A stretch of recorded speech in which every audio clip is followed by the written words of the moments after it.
Under a wagon, in the dust and the dark, a little girl listened to her whole world die. She had only two things left: a wooden cross and a promise her father made her keep. What she did with those two things shook the entire Arizona territory to its bones. This channel lives and breathes the soul of the Old West, the love of a mother willing to die for justice, the tenderness of a rough man learning to be a father again, and the unbreakable bond that forms between broken hearts on a long and dangerous road. The ones who survive the worst storms are not the ones without fear. They are the ones who choose, even while trembling, to keep going. If this story stayed with you, let it live a little longer, like this video. Write something in the comments, share it with someone you love, and subscribe to ride along with us every week into the stories that remind us what we are made of. Her papa spoke then, his voice ragged with fear. "The child, please, she ain't done nothing." The woman let out a soft laugh, a sound that was almost pretty. "There are no innocents in this, you know that." Lily wanted to scream, she wanted to bolt, she wanted to do anything but lay still in that dirt while her heart hammered against her ribs like it was fixing to break right through. But she had made a promise. Papa said, "Stay," so she stayed. The next gunshot was so loud it felt like it was inside her head. A little whimper escaped her lips before she could catch it, but the noise and confusion just swallowed it whole. More shots rang out, men yelling, and her mother's voice crying her name, a cry that was cut off with a terrible final quiet. Through a gap in the planks, Lily saw her mama's hand fall into view.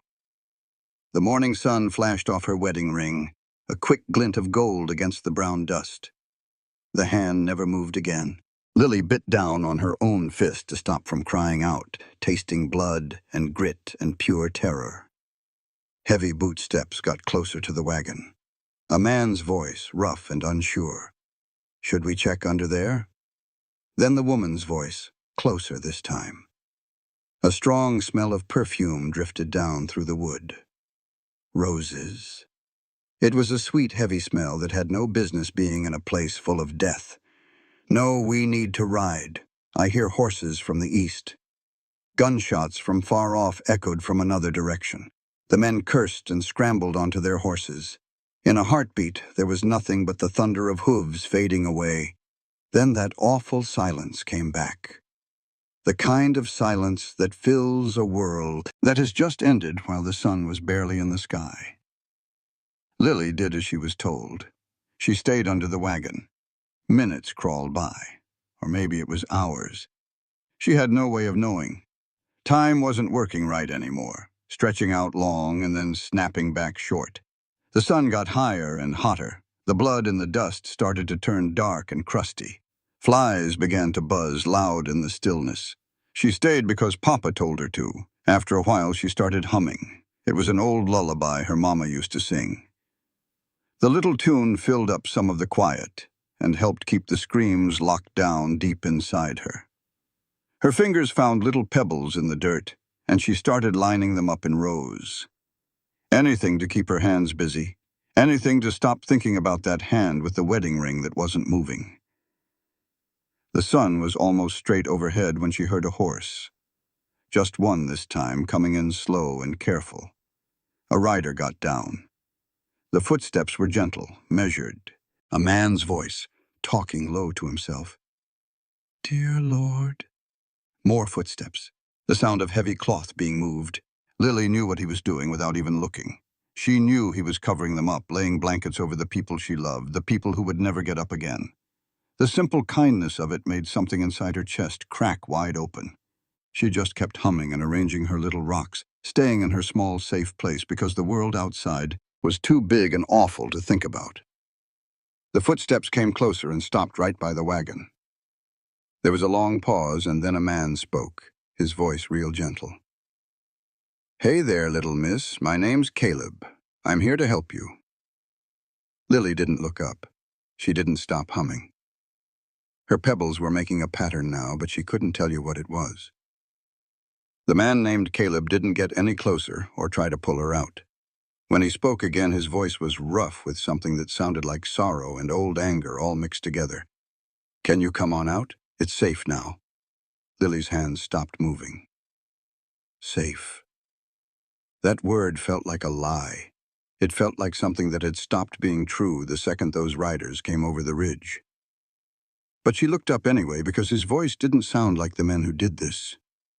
The man kneeling by the wagon was older than her papa. Maybe 40, maybe older. His face was weathered like an old saddle, creased up by sun and wind and hard times. But his eyes were kind. They were sad eyes, but they were kind. They said they'd come back, Lily heard herself say. Her own voice sounded strange, like it was coming from far away. They said no witnesses. The man's jaw went tight. Who said that? The lady who smelled like roses. Caleb had been riding by his lonesome for 6 days when he came across the terrible scene. He'd been tracking some stolen horses, following a cold trail through country that could kill a man a dozen different ways. He was tired, low on grub, and wanted nothing more than to finish the job and find a saloon with some decent whiskey. Finding a whole family shot down was not on his list of things to do. He'd seen death before, more than his share. The war had taught him what men would do to each other when they stopped seeing the human being on the other side. His years as a United States Marshal had shown him the war never really ended. It just moved out west and put on different clothes. But this was different.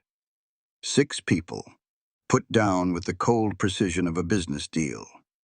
And a little girl, somehow still alive, sitting under a wagon lining up pebbles while her whole world burned down around her. Caleb's own daughter had been 7 when she died. A fever took her in 3 days, just burned her up from the inside out while Caleb was 200 miles away chasing some outlaw who wasn't even worth the bullet.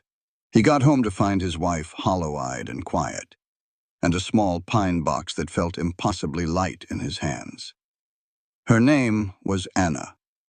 She used to draw pictures of ponies and bluebonnets and the family she dreamed of having one day. Caleb still had those drawings wrapped up in an oilcloth at the very bottom of his saddlebag where he wouldn't accidentally see them. He looked at the girl under the wagon, and for a second, he saw Anna's ghost looking right back at him. "Stop it," he told himself. "This ain't her. This is somebody else's little girl, somebody else's sorrow." But his hands were gentle as he finally coaxed Lily out from under that wagon. She was covered in filth, thirsty, and shaking like a leaf in the wind, even with the heat. He wrapped her up in his big coat, gave her sips of water from his canteen, and tried to ignore how small and frail she felt. "What's your name, little one?" "Lily Mercer." "Lily." He nodded his head slow. "That's a good, strong name. I'm going to help you, Lily.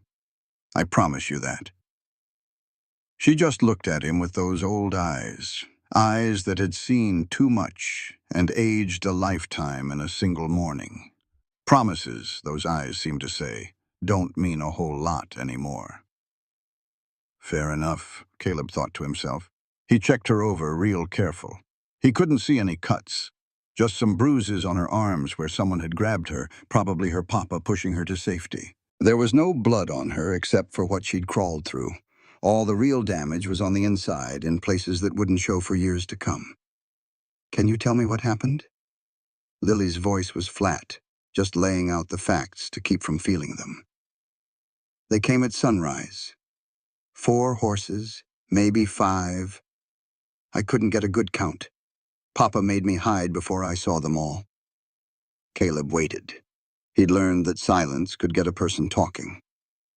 "The lady," Lily went on after a bit, "she had on a green dress and she smelled like roses. She talked to Papa. She said he was protecting the wrong folks. Papa said he was just protecting his family. She told him no, he was protecting a lie. A woman leading a band of killers." Caleb tucked that piece of information away. The green dress, the smell of roses. Those were details that might mean something down the road. "You know what lie she was talking about?" Lily just shook her head. "But Papa, he worked at the land office in Prescott. He saw some men doing bad things. He tried to tell somebody, but nobody would listen to him. The land office. Caleb knew that crooked land deals were as common as cactus and twice as prickly, but most of those fights ended up in a courtroom, not with 6 bodies laid out to bake in the desert sun. Caleb stood up and took a long look at the whole scene, his lawman's eyes missing nothing. The folks had been shot up close. Whoever did this, it wasn't their first time. The wagons had been tossed something fierce before they tried to set them on fire, but the flames hadn't really taken. They were looking for something particular. He walked the perimeter, reading the story in the dust. 4 horses, just like the girl said, all of them wearing good shoes, well fed from the look of the deep tracks. They came from the south and rode out heading west. But there was something else. A 5th set of tracks, a rider who showed up after the others had already gone. This one rode in slow, got off his horse, and spent some time right here. Caleb followed those tracks over to the nearest body and found what he figured. Somebody had laid blankets over the victims, pulled from the burnt-out wagons. They had arranged them with some dignity and placed a Bible right on Joseph Mercer's chest. Caleb reached down and picked up the Bible. It was open to a chapter marked with a little scrap of cloth. Ezekiel, chapter 22, verse 30.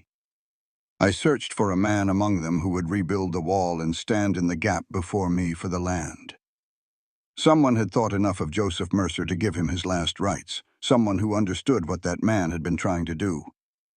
Lily came up beside him, quiet as a shadow. She looked at the verse without him having to ask.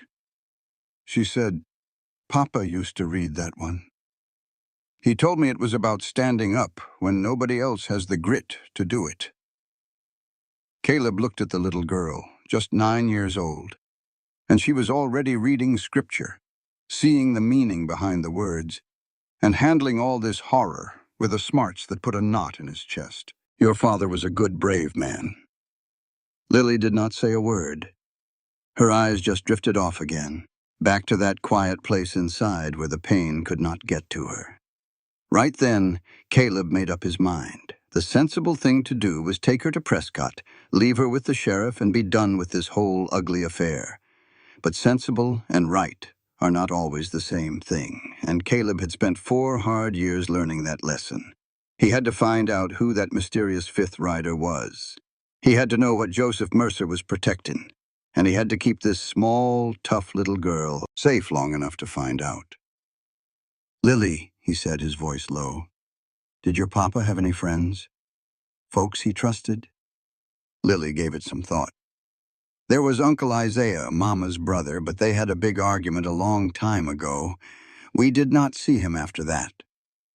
"What was the argument about?" Lily just shrugged. It was a little movement that looked far too weary for her small shoulders. Mama said Uncle Isaiah wanted her to quit fighting. He said justice was not worth getting yourself killed over. Mama told him some things were. A cold feeling started to spread in Caleb's stomach. "What kind of justice?" "I do not know. Mama never did tell me the whole story. She just said that somebody hurt Grandpa real bad, and that person never had to answer for it." The pieces of the puzzle were starting to slide into place, and they were making a picture Caleb did not like one bit. A wife trying to get justice for her father, a husband at the land office digging up proof.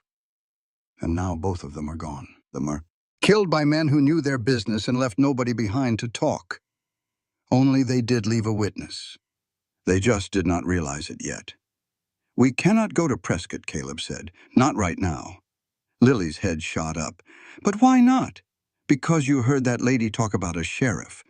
That tells me the law might be tangled up in this. We cannot put our trust in the usual folks." "So where are we going then?" Caleb thought about Uncle Isaiah, a name with no face and no town attached. But Lily said he was her mother's brother, and Margaret Mercer had spoken of him with kindness, even after their falling out. That pointed to a man in the military, or maybe law enforcement, a man who understood duty, even if it cost him his own kin. It was a long shot, but Caleb had won with worse odds before. "How much can you remember about your uncle?" "Not a whole lot. Mama had a picture of him. I think it burned up in the fire." Her voice shook just a little on that last word. Do you have any notion where he might be? Lily shut her eyes, trying to remember. Mama told me once that Isaiah chose the army instead of family, that he went out west to put the army behind him. Well, that narrowed things down some. There were only so many forts in the Arizona Territory, and if Margaret said he chose the army, the chances were pretty good he was still wearing the uniform. Caleb took out his map and spread it on the ground. The closest fort was Denison, about 60 miles to the north. It was under federal control, which meant it was harder for local trouble to seep in.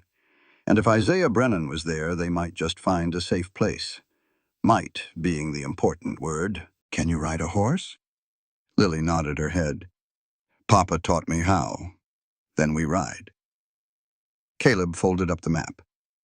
We will make for Fort Denison. It is federal land, safer than any of the towns. What about Mama and Papa?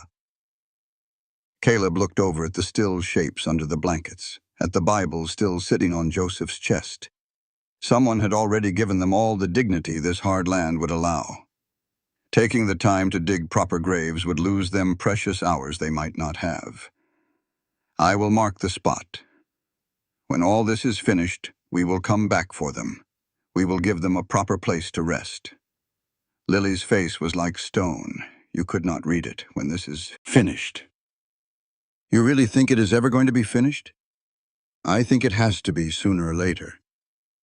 She did not look like she believed him, but she nodded her head anyway, taking his words even if she did not trust them. They rode north while the sun started its long slide toward the afternoon. Caleb kept them away from the main trails, using all the old tricks a lawman knows to cover their tracks. Lily rode right behind him, her little arms wrapped tight around his middle, quiet as a whisper. The country out here was a hard thing.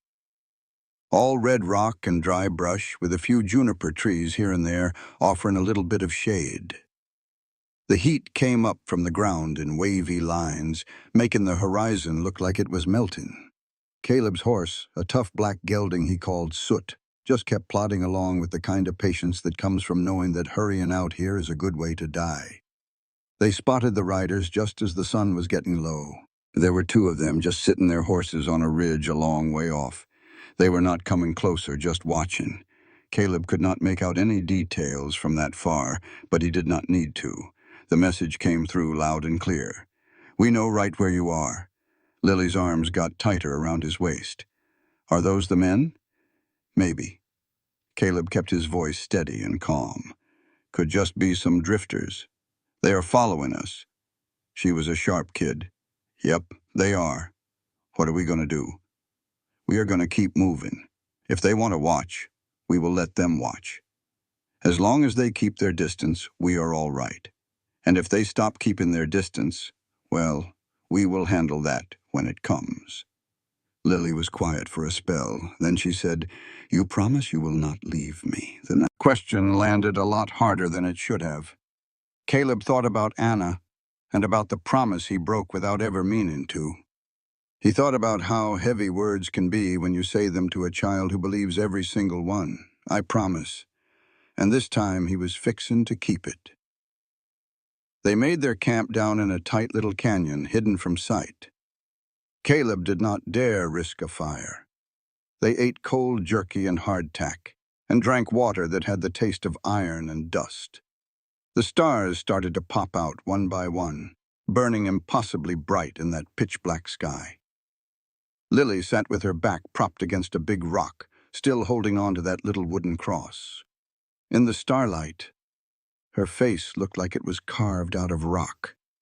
What happened to your daughter? Caleb's hands stopped their work checking his saddle.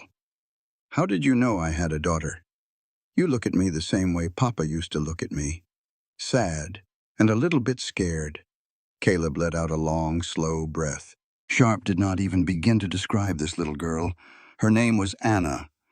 A fever took her while I was away tracking a man. Do I remind you of her? No. He told her the truth because she deserved the truth. You are not anything like her. She was soft where you are strong. She was scared of thunder. And she would cry every time I had to leave for a job. Lily took that in. So where were you when she passed? Chasing a fella who held up a stagecoach. I brought him in 2 days after I got the telegram saying she was sick. By the time I made it back home, they had already put her in the ground. The silence hung there between them, full of all the things you just cannot say. You wish you had stayed home, do you not, every single day? Lily nodded, like that just proved something she already figured out. You are here now. That is what counts. Caleb looked at her from across the dark space. This little girl who had lost her whole world was offering him some kind of peace for sins she could not possibly understand. The simple goodness of it made his throat feel tight. Yeah, I am here now. They made it to Fort Denison 3 days later. The ride had been quiet but full of tension. The men watching them had kept their distance, never getting closer, but never turning back either. Caleb did not know if that was a good sign or a bad one. He just knew it meant somebody was mighty interested in where they were headed. The fort sat up on a little rise, its adobe walls shining like gold in the morning sun. The American flag was snapping in the breeze. Out on the parade ground, soldiers were drilling, their movements all sharp and clean. It looked like order, like civilization, in a land that did not have much of either one. Caleb rode up to the gate with Lily still sitting behind him. The sentries watched them come with that bored, sharp look of men who have stood on that same post 1,000 times. State your business. Caleb kept his hands where they could see them, his voice even. Marshal Caleb Rourke, retired. I need to have a word with the commanding officer. It is federal business. The sergeant squinted down at him. You got any papers?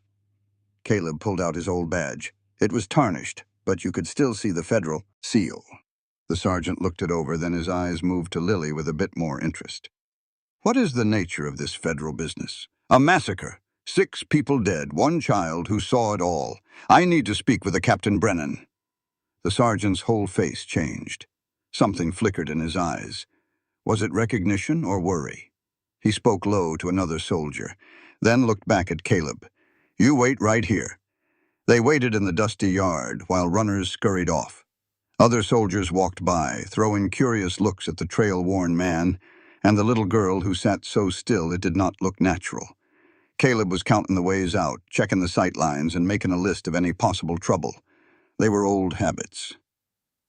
Lily was silent right next to him, her little hands still wrapped tight around that wooden cross. The captain who came out of the headquarters building was tall and lean, his uniform looking crisp even in the heat. He walked with that military straightness, but his face was awful pale. When his eyes landed on Lily, he just stopped cold like he had run smack into a wall. My God. Caleb's hand moved toward his pistol without him even thinking about it. Captain Brennan? The captain seemed to pull himself together. Yes, I am Isaiah Brennan. You said you had federal business. Caleb swung down from his horse and helped Lily to the ground. The Mercer family. They were all killed 4 days ago. This is Lily Mercer. She is the only one who made it out. Isaiah Brennan's face went from pale to chalk white. He just stared at Lily like he was seeing a ghost that was made of flesh and blood. And Lily just looked right back at him. Those old eyes. Do I know you from somewhere? Brennan knelt down, getting on her level. His voice was thick with an emotion he was fighting to keep down. You wouldn't know me. We met one time, but you were just a little thing. Who are you? Brennan's gaze shifted from Caleb back to Lily, and then he said the words that changed the whole world. My name is Isaiah Brennan. Margaret Brennan was my sister. Child, that makes you my niece. Everything just seemed to stop. Lily's face was a blank slate. No shock, no happiness, no fear, just that bone-deep quiet of a soul that had seen too much to feel anything new. Mama never said I had an uncle. The hurt that flashed across Brennan's face looked sharp enough to cut. I know. We had a falling out a long time ago. I thought I was doing the right thing. I was dead wrong. Caleb watched this family reunion with a growing sense of unease. He didn't much believe in coincidence. A chance meetin' was one thing, but stumbling upon the only fort in the territory run by Lily's long-lost uncle, that felt like it was set up. "Captain, we need to have a private word." Brennan stood tall, his commanding voice back in place. "Of course, Sergeant, please see that Miss Mercer is taken to the officer's family quarters. Get her some food, water, and clean clothes. Treat her like she's my own guest." The sergeant snapped a salute. "Yes, sir." Lily looked over at Caleb, a flicker of doubt finally breaking through on her face. "You will be nearby." "I am not going anywhere." Caleb knelt down beside her and looked her square in the eye. "You are safe in this place. I give you my word. You promised you would not leave me. I am not leaving. I am just going to talk with your uncle. You can watch me from the window." "All right." Lily thought it over. Then, at last, she gave a small nod. The sergeant led her away, her little frame disappearing inside the walls of the fort. Brennan watched her go, and for a second, his tough expression just crumbled. Then he turned to Caleb. "My office, now." Isaiah Brennan's office was about as plain as they come. A desk, 2 chairs, and a map of the territory hanging on one wall. The only thing personal was a framed photograph. It showed 3 people: a younger man, a woman, and another man in town clothes. Caleb knew the woman right away. It was Margaret Mercer before she was a Mercer, younger, with a smile on her face. Standing next to her was a young fella in an army uniform, Isaiah, and the third man, older, with kind eyes and dressed like a merchant. "Your father," Brennan said, following his eyes. "Andrew Brennan." "That is right. Been gone 5 years now." Caleb stayed quiet. Brennan poured 2 glasses of whiskey from a bottle in his desk and handed one to Caleb. Then he sat down hard, suddenly looking every bit of his 45 years. "You want to know why Margaret and I were not on speaking terms? I want to know if you had a hand in her death." Brennan's head shot up, his eyes flashing with anger. Then, just as fast, the fire went out. He took a long pull from his glass. "That is a fair question. The answer is no, but I might as well have." He got up and walked to the window, looking out at the parade ground where soldiers were drilling in the afternoon sun. "Our father was a merchant back in St. Louis, an honest man who made a good living on railroad contracts. In 1876, he found out his business partner was stealing tens of thousands of dollars from him. Let me take a guess. He tried to turn him in. He tried, and he failed. The partner had powerful friends who cooked up evidence showing that my father was the real thief. Andrew Brennan was ruined. He lost it all. Died from a broken heart 6 months later. We always figured it was the heartbreak that did it." Caleb took a sip of his whiskey. "And this partner was Lawrence Gaines." Brennan's voice was flat, without any feeling. He took the money and lit out for the West. By the time we could prove what really happened, he had vanished into the Arizona Territory, got himself a job at the Territorial Land Office, and built a whole new empire on stolen cash and fake paperwork. Margaret wanted revenge. Margaret wanted justice. Brennan turned away from the window. "She followed Gaines out to this place. She even married Joseph Mercer because he had a job at the land office. She spent years digging up evidence. And I told her to let it go. Why? Because our father was already in the ground. Because going after Gaines would not bring him back. Because I figured the law would let us down again and she would just get herself killed over nothing." Brennan's jaw tightened. "I chose to walk away, to get on with my life. And I called her a fool for not doing the same thing." "When was the last time you talked to her?" 5 years ago. We had the same argument time and time again. Finally, she told me that if I was not going to help her, then I should just stay out of her way. So I did." Brennan's hands balled into fists. "And now she is gone, and I was not there for her." The sorrow in his voice was real. Caleb had heard enough fake grief in his life to tell the difference. "Tell me about Lawrence Gaines." Brennan went back to his desk and took out a folder. Lawrence Gaines, 62 years old, director of the Territorial Land Office. He is in charge of all the mining and property claims for 3 counties. In public, he is known for being thorough and fair. In private, he runs one of the crookedest outfits in the whole territory. You got proof? Nothing that would hold up in a court of law. Just rumors, whispers, a few brave folks who filed complaints and then mysteriously took them back. Brennan spread some papers out on the desk. Margaret sent these to me last month. Evidence she had put together. Fake claims, bribes, shell companies. It is all right here.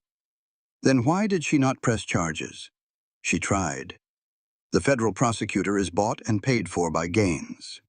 The judges are all appointed by men that Gaines has something on. She needed something bigger, something they could not just sweep under the rug, and she believed she had found it. Brennan nodded. 3 weeks ago, she sent a telegram. She said she had the proof, the real proof. Documents that would take down not just Gaines, but half the territorial government with him. She was fixing to take it to the newspapers back east, to make it too big for them to bury. Caleb thought about the burned-out wagons and the ransacked belongings. They were looking for those papers, and they killed everybody just to be sure they got them. Brennan's face looked like it was carved from granite. My sister died for a pile of papers. Your sister died trying to get justice for your father. Caleb stood up. Is there a difference? What difference does it make when she is still gone? It makes a world of difference to Lily. Brennan flinched as if he had been slapped. Caleb pushed on. That little girl watched her own parents get murdered. She hid under a wagon for 6 hours, listening to her mother's blood dry in the dirt. You think she gives a damn about some papers? She needs to know her mother died for a reason, that the sacrifice meant something. And what if it did not? What if Margaret was wrong? What if Gaines gets away with it anyway? Then we make sure he does not. Brennan looked at him hard. You are retired. This is not your jurisdiction. This is not your fight. That little girl made it my fight the minute she put her trust in me to keep her safe. They just stared at each other across the desk. 2 men, each carrying his own kind of grief, brought together by a 9-year-old girl who had lost everything. Finally, Brennan gave a slow nod. Then we need to find those documents, if Margaret had tucked them away. Oh, she had. But the big question was where. Caleb was puzzling over that mysterious 5th rider, the one who had come after the slaughter, covered the bodies, and left the Bible. It had to be someone who respected Joseph, someone who understood what that man was trying to do.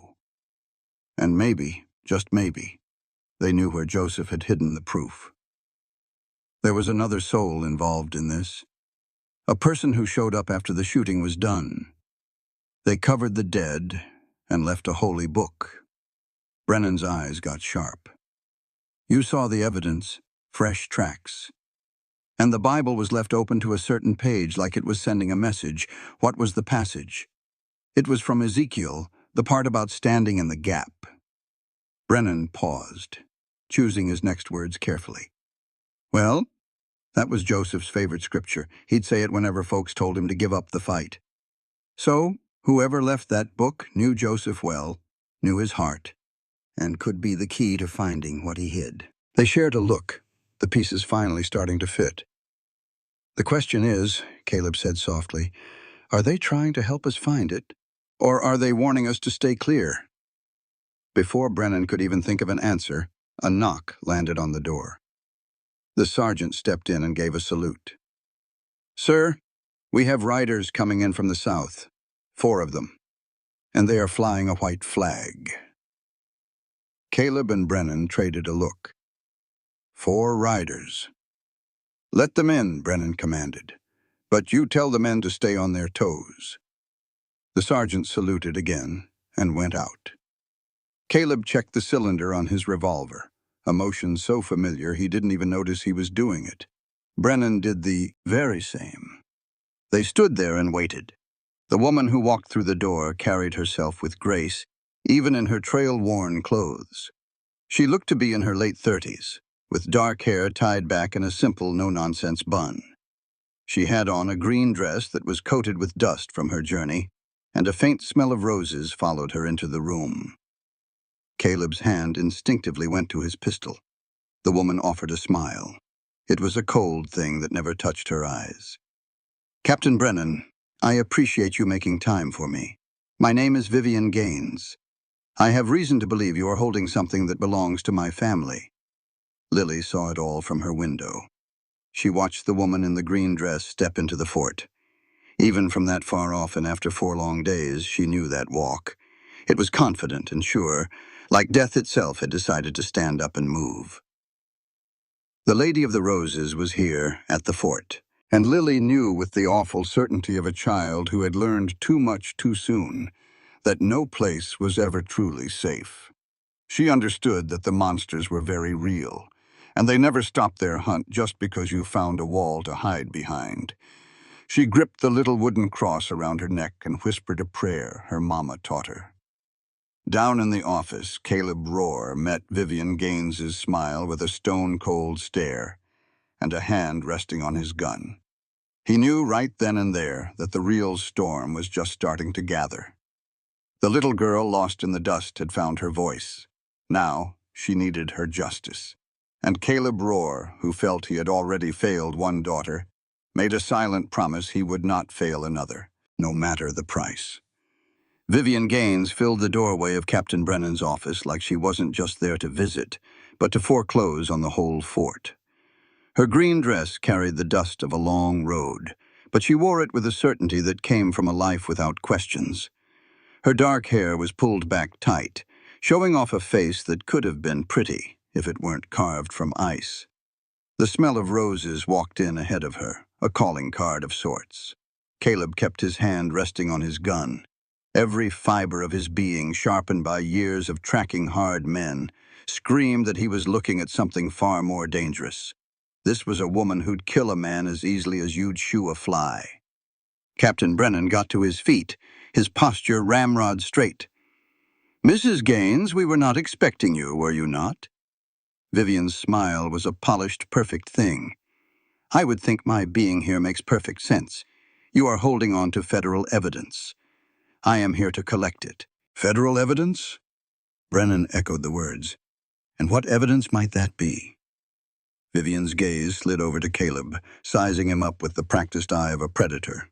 "You must be the one who found the girl. Marshal Rohr. Retired, I hear." Caleb gave her nothing back. Silence was usually the best answer for folks who enjoyed the sound of their own voices. The strong, quiet type. How novel. Vivian glided deeper into the office, each step a deliberate claim of territory. "Let us be plain, gentlemen. The Mercer massacre was a terrible business, likely the work of local bandits. A real shame what befell that poor family." "Bandits don't line people up and shoot them," Caleb said, his voice low. "No. And what makes you an authority on killing methods, Mr. Rohr? 14 years as a United States Marshal? I have seen enough men die to tell the difference between a robbery and a hit." Vivian's smile never faltered. "A hit? That is such a harsh word. The Mercers had made enemies, Mr. Rohr. Joseph was making all sorts of wild claims about my husband, tarnishing the name of a good public servant. Some men take exception to that. So your husband hired men to murder a whole family over some harsh words. I never said that." Vivian made a show of inspecting her gloves, flicking off a piece of dust that was not there. "I am just giving you the full picture. Joseph Mercer was not a stable man. His wife was feeding his head with tales of conspiracy about my husband. It is a tragedy that their fantasies ended in such violence." Brennan's voice was cold enough to chip. "Margaret was not a fantasist, she was my sister." For the first time, Vivian's mask slipped, showing a flicker of what looked like real surprise. "Your sister? What a sorry coincidence." Then you, of all people, must know how obsessed she had become. She was chasing ghosts, seeing crooked dealings where there was only honest enterprise. The evidence tells a different story. "What evidence?" Vivian's voice turned sharp. "Joseph Mercer's rambling papers, documents that anyone with a pen could have faked. Captain Brennan, a man of your standing must understand that sorrow can make a person imagine things that are not there. The proof my sister spent 5 years gathering." Caleb watched Vivian's face like a hawk. He listed, documented fraud, faked up mining claims, money paid under the table to federal men. Vivian stood as still as a statue. If that kind of proof actually existed, which it does not, it would be considered stolen property. My husband's private business papers, taken without permission. So, you are admitting that this proof is real? I am admitting nothing. Vivian's calm finally cracked just for a moment, letting a dangerous light show behind her cold eyes. I am here as a favor, gentlemen, to let you know that holding onto stolen papers is a federal offense, and that the child, Lily Mercer, is a deeply troubled little girl who cannot be seen as a good witness. Caleb took one step closer. His voice was soft when he spoke, which somehow made it sound more dangerous. You rode all the way out here to threaten a 9-year-old girl. I rode out here to offer my protection. Vivian's polite mask was back on. That poor child has been through a terrible ordeal. She needs proper looking after, doctors, someone to help with her wild ideas. She is not having wild ideas. Is she not? A child who says she saw a terrible crime while she was hiding under a wagon? A child who cannot even name the faces but is sure she knows what took place? Vivian shook her head with a sad look. The mind can play tricks on you, Mr. Rohr. Especially a young mind that has been through so much. No court in the land would believe a word she says. We will let a judge make that call. Will you now? And which judge do you think that will be? Judge Morrison, who got his seat on the bench thanks to a good word from my husband? Or maybe Judge Talbot, whose boy has a cozy job at the land office? Vivian smiled that cold smile again. You are in the Arizona territory, gentlemen. This is not some civilized place back east. Out in these parts, Lawrence Gaines is the law. Her words just hung there in the quiet room, like a challenge. Brennan spoke with great care. If you are done making threats on federal land, Mrs. Gaines, I believe it is time for you to go. Of course. Vivian started for the door, but then she stopped. Just one more thing. The child. Lily. Is she comfortable here? Is she getting the rest she needs? Caleb's hand tightened its grip on his pistol. You stay away from her. Such anger. I'm just concerned for her well-being. Vivian's eyes were like flat, dead stones with no human warmth in them at all. Children are just so delicate. Accidents can happen, you know, even on a military post. Get out, Brennan said. Vivian gave a polite nod. Gentlemen, I hope you will think on what I have said. My offer of protection is still good for now.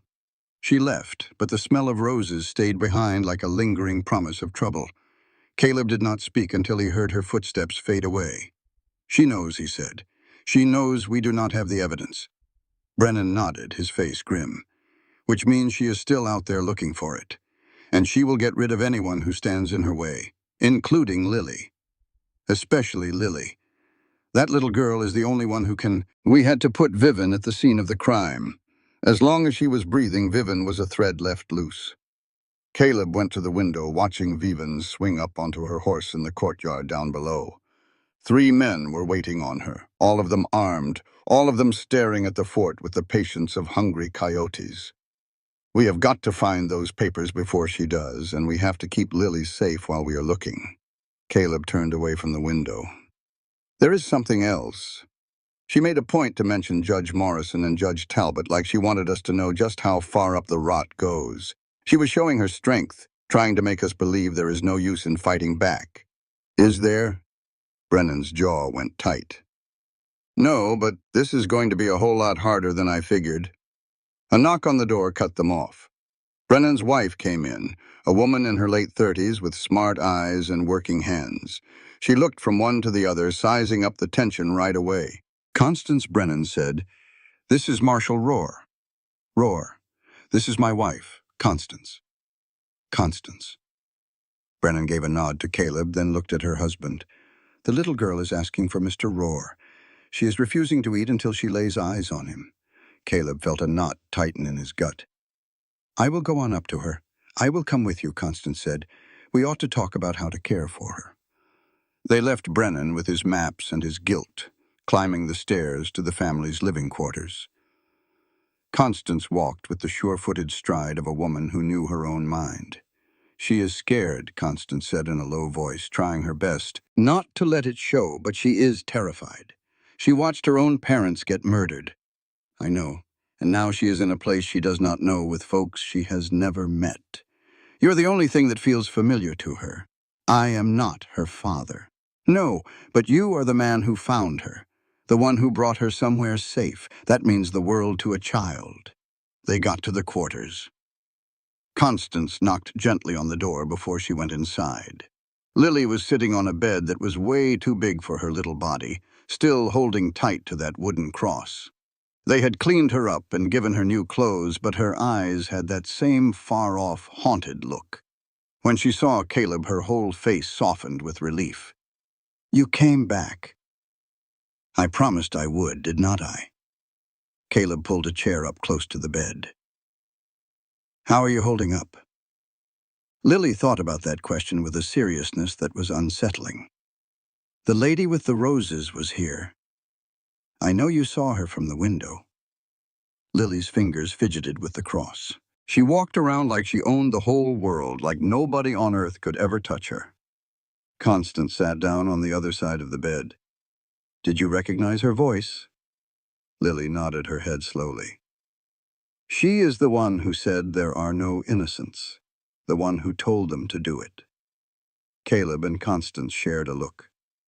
"Lily," Caleb said gently, "I need you to think real hard. Can you remember anything else about that morning?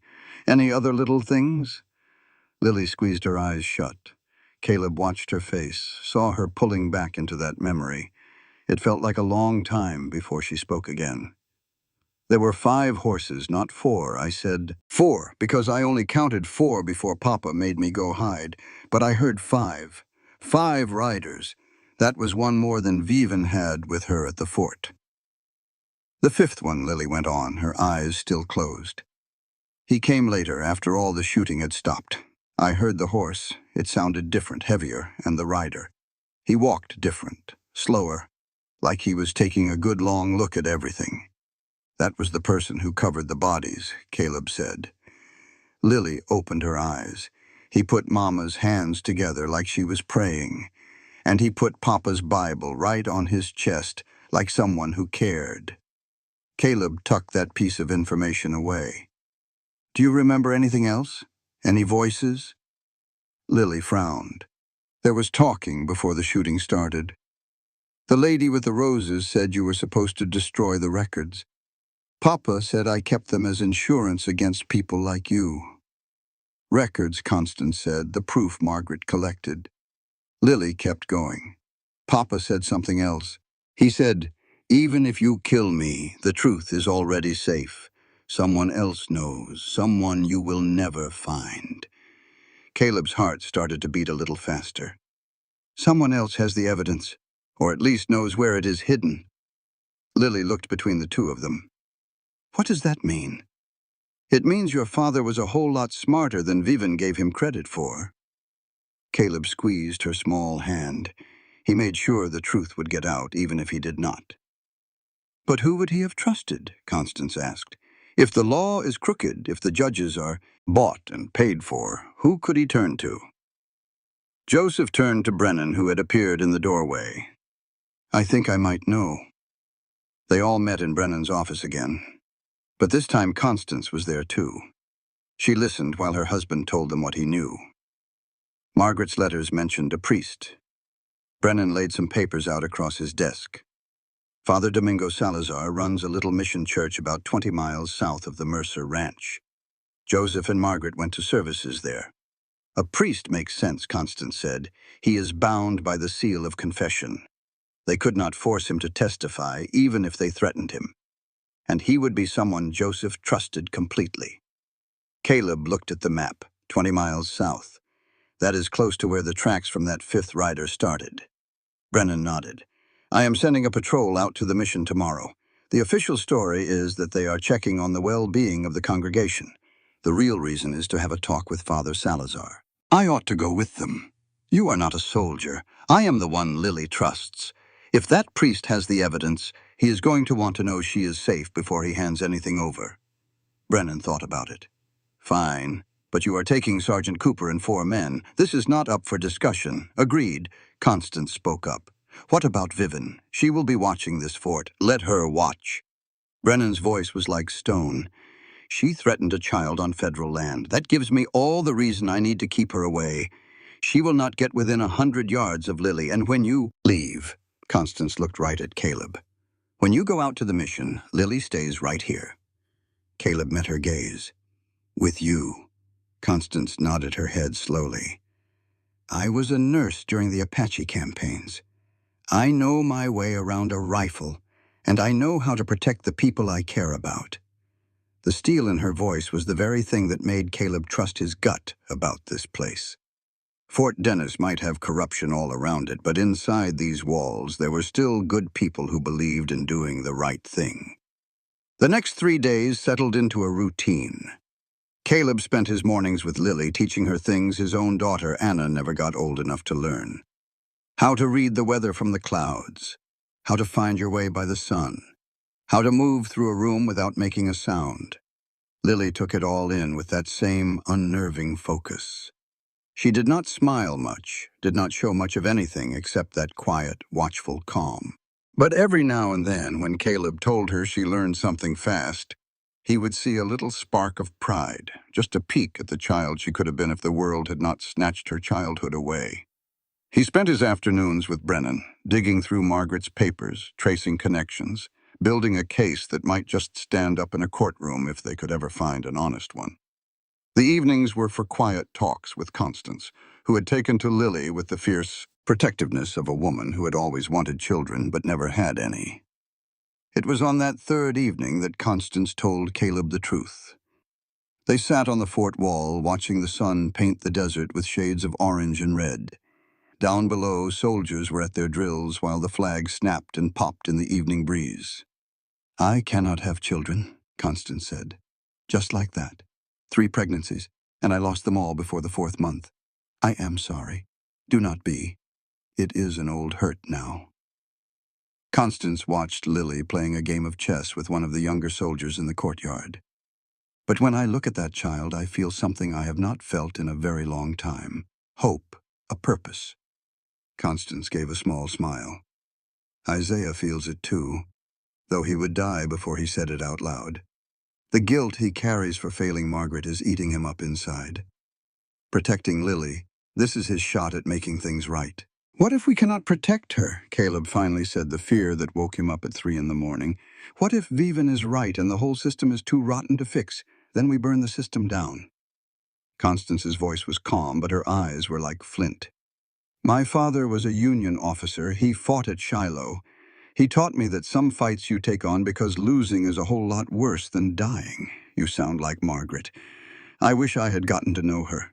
From everything Isaiah has told me, she was a remarkable woman. She was also dead, killed for picking a fight she could not win. Constance turned to look him in the eye. But she hurt them, made them desperate enough to show their true colors. Vivian riding in here, making threats in the middle of the day. That is not strength. That is fear. Fear of what? Of you. Of that little girl who just will not stop remembering.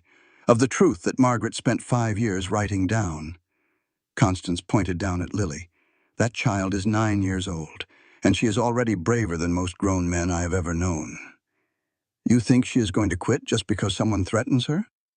I think she should not have to be in this fight at all. No, she should not, but she is. And the real question is not whether we can shield her from everything. It is whether we can give her the tools she needs to protect herself. They sat in a comfortable quiet, watching as Lily took her opponent's knight with a clean, simple move. The soldier chuckled and tipped over his king. Lily's face showed just the slightest trace of satisfaction. You are right, he said at last. She is not Anna. She is stronger than Anna ever had the chance to be. Then stop trying to shelter her like she is Anna. Start getting her ready like the fighter she is becoming. Those words hit him harder than they should have. Caleb knew he had been trying to save something in Lily that was already long gone. Her innocence died out there under that wagon. What was left was something tougher, sharper, more dangerous.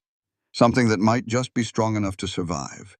On the fourth morning, Caleb rode out with Sergeant Cooper, and 4 soldiers rode out of the fort before the sun even thought about rising. Caleb had already said his goodbyes to Lily the night before. She stood there, straight and tall, not a tear in her eye. She told him, "Of course you have to go. You are out there chasing the truth." He told her he would be back in 3 days, maybe even sooner. "I know," she said, and her small hand gripped his tight. "Just do not make any promises about being safe. I have had enough of broken promises." The pure honesty in her voice just about broke his heart. "I will be as careful as a man can be. That is good enough." Now he was riding through land that got meaner with every mile. The red rock turned to black volcanic stone, and what little green there was clung to life like it was defying all common sense. Sergeant Cooper was a quiet man, somewhere in his 50s, who had spent his whole life in the Army. He followed orders, no questions asked, but it was plain as day he thought this whole trip was a fool's errand.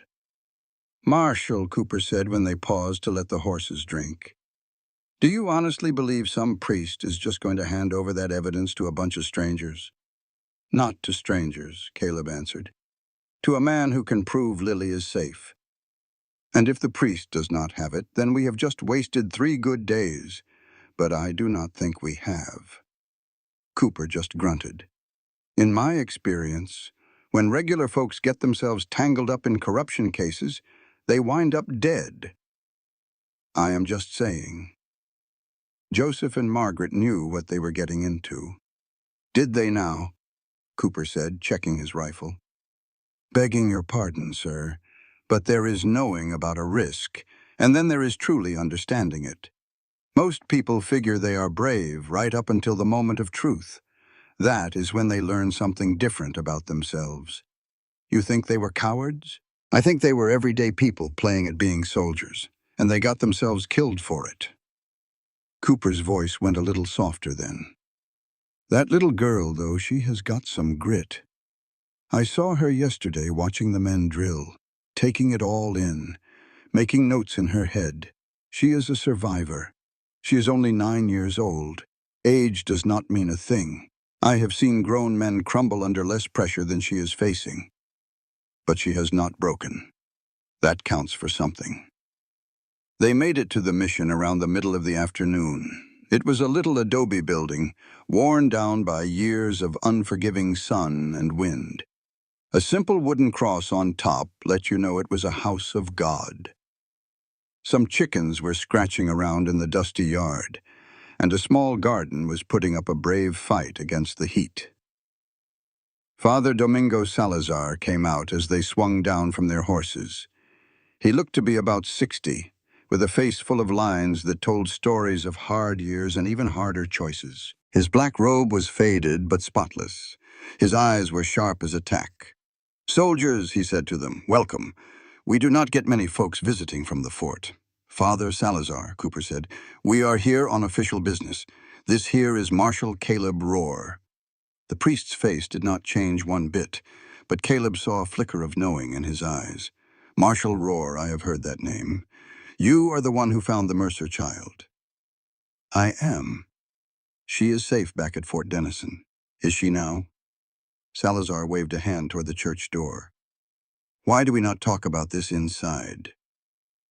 The church was cool and dim, and felt peaceful. Salazar lit a candle up at the altar, then he turned around to face them. "The child saw the whole thing," Caleb said, his voice low. "She can point out the men who did the killing. And you want me to speak on what Joseph told me during confession?" Salazar just shook his head. "That is something I cannot do. My vows do not allow it. I'm not asking you to break a vow. I'm asking you to help us find the proof that Joseph and Margaret put together. What on earth makes you think I would have something like that?" "Because Joseph told Vivian Gaines that the truth was already somewhere safe, with someone she would never think to look for. Because the tracks from that terrible scene led straight here. And because someone covered those poor people with respect and left a Bible open to the verse Joseph loved most." The priest looked at him long and hard, like he was hearing a confession right then and there. "So tell me, How is the child, really? She is traumatized, she is brave, and she is far too young to be carrying a burden this heavy. And what about you? What is your part in all of this? I failed my own daughter once. I am not about to fail another man's. Salazar looked at him with eyes that had seen a whole lifetime of sin and sorrow. Guilt is a mighty poor reason to become a guardian, Marshal. It is the only reason I have got. Maybe so. Salazar walked over to the altar, knelt down for a quick prayer, and then got back up. Joseph Mercer was a good man. He came to see me 6 months ago. He told me he had proof that could take down some very bad men, but he was scared for his family. He asked me to keep something safe for him. Do you have it? I do. But before I give it to you, I have got to know for certain that Lily is truly safe, that you can shield her from everything that is about to happen. Vivian Gaines is hunting for this evidence. She has already made threats against the entire fort. Then you know exactly what you're up against. A woman who kills without a second thought, backed up by a man who has all the money in the world and not a scrap of conscience. Salazar's voice was heavy with warning. If I hand you this proof, Lily becomes the one and only living witness. They will hunt her for the rest of her days. They are already hunting her. Yes, but as of right now, they are not sure if she really knows anything important. The second this evidence comes out, they will know. And they will do whatever it takes to make sure she never speaks a word of it. Caleb looked that priest straight in the eye. Then we will just have to make sure they cannot. We will use this proof to bring them down before they can get close to her or anyone else. You have that much faith in the justice system. I have faith in giving a 9-year-old girl a chance to have a life. Salazar nodded his head slow. Come with me. He led Caleb by himself into a little room behind the altar, pulled a loose stone out of the wall, and took out a sealed leather pouch. Joseph gave this to me with very clear instructions, he said. It was only to be opened if something happened to him and Margaret. And it was only to be given to someone who could be trusted completely to protect Lily. Caleb took the pouch from him. It felt heavier than he expected. What is in it? The truth. Salazar's voice was filled with a sad weight. Joseph was a careful man. Every last fake claim, every bribe, every death that could be tied back to Lawrence Gaines's corruption. It is all written down in there. How many deaths? 11 that we are aware of. Salazar made the sign of the cross. 11 souls who just got in his way. They were all called accidents or suicides. Every last one of them was a murder, and Vivian, she was the one who carried it out. Joseph found witnesses, people who saw her near the scenes, folks who heard her making threats. It is all in those papers. Caleb broke the seal on the pouch. Inside there were folders, papers, photographs, and ledgers detailing payments. There were statements signed by witnesses. It was a whole file that showed 5 years of Margaret Brennan Mercer's life. This is enough to see them both hang. If you can get it into a court they do not own. If you can keep little Lily alive long enough to tell her story. And if you can survive the war they are about to bring down on anyone who stands against them. Salazar's face was etched with worry. Joseph knew the danger. So did Margaret. But Lily never asked for any part of this fight. No, but she is in it now, whether she likes it or not. Then may God help you both. Salazar put a hand on Caleb's shoulder. I will be praying for you and for her, and that justice finds its way. Just pray she lives long enough to see it. They rode back toward the fort at a dead run. Sergeant Cooper could feel the urgency, even if he did not know all the details. The leather pouch was tucked safe in Caleb's saddlebag, carrying more weight than just the paper inside it. It was not just proof anymore, it was a promise. Lily's whole life now rested on what they did with this information. They were about 10 miles out from the fort when Cooper suddenly threw his hand up. Riders, how many? 3, maybe 4, and they are coming hard from the east. Ambush. Could be. Or it could be they are running from something else. The riders came into clearer view. It was 3 men, their horses soaked with sweat, riding like the devil himself was on their heels. When they spotted the soldiers, they changed course and headed straight for them. Cooper's hand went to his rifle. "Hold your fire!" The man in the lead was just a boy, barely 20 years old, with pure terror in his eyes. Fort Denison. Is that the way? 5 miles north of here. Cooper's voice was sharp. What is the trouble? The young man's horse was worn out, dancing nervously. Raiders, they hit the mission. Father Salazar, they killed him. A cold chill ran right through Caleb's body. When? An hour ago, maybe not even that long. The young man's voice was shaking. We were out working the fields and we heard gunshots. By the time we ran back, 5 riders were leaving. The father was dead. Did you get a look at their faces? One of them, it was a woman, dark hair, wearing a green dress. She smiled when she saw us, like she wanted us to remember her face. Vivian. Cooper turned and looked at Caleb. She knows you were there, and she knows Salazar gave you something. Caleb's mind was racing. They will figure I am taking it straight to the fort. Which means, Cooper said with a grim look, they will be set up somewhere between us and safety. How many men does she have with her? Cooper thought for a second. There were 4 with her at the fort, at least 5 at the mission. There could be more we have not seen yet. Against the 6 of us. Those are bad odds, the sergeant said, but I have seen worse. Caleb looked over at the young riders. You 3, take our extra horses. Ride for Tucson and find the federal marshal's office. You tell them every single thing you saw. They are not going to believe us. You make them believe you. Tell them Father Salazar is dead and that soldiers are riding straight into a trap. That should get their attention. The young men nodded, grabbed the horses, and took off heading south. Cooper watched them disappear. You reckon they will make it? I reckon Vivian is hunting for bigger game right now. Us? Yep. Cooper gave a smile that had no humor in it. Well then, let us try not to disappoint the lady. They made their way toward the fort with caution, using every little bit of cover the land had to offer. The sun was going down, painting the entire landscape in shades of blood red and deep shadow. It was the perfect time for an ambush. It happened 2 miles from the fort. The first shot took down one of Cooper's men before anybody even saw where it came from. The soldier just tumbled from his saddle without making a sound.